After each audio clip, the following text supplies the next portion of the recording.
د ښکلو دښتو شنو درو او دنګو غرو وطنه در باندې ویاړم د پتمنو نومیالو وطنه.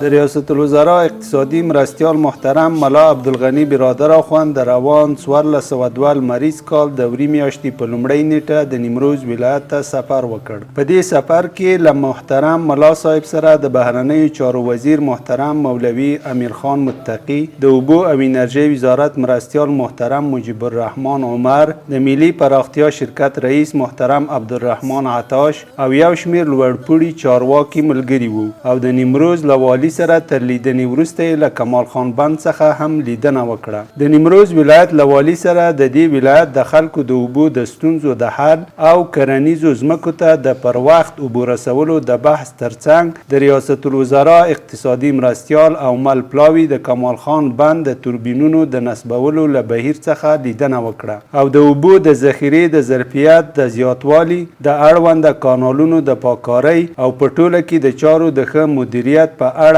اړوندو مسؤلینو ته لازمې لارښوونې وکړي. محترم ملا عبدالغني برادر اخوند کمال خان بند ملي او حیاتي پروژه وبلله او د رامنځته شویو نوښتونو له امله یې د مسؤلینو د هڅو قدردانی وکړ. په پای کې محترم ملا صاحب د بند د پارچاوۍ او د اوبو کنټرول په اړه د تخنیکي انجینرانو نظرونه واوریدل او په اړه یې د اوبو او انرژۍ وزارت مسؤلینو ته هدایت وکړ چې د ستونزو د حل په برخه کې ورسره همکاري وکړي. ګلابونو د نرګسو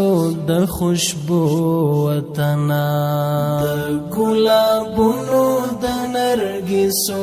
د خوشبو وطنه.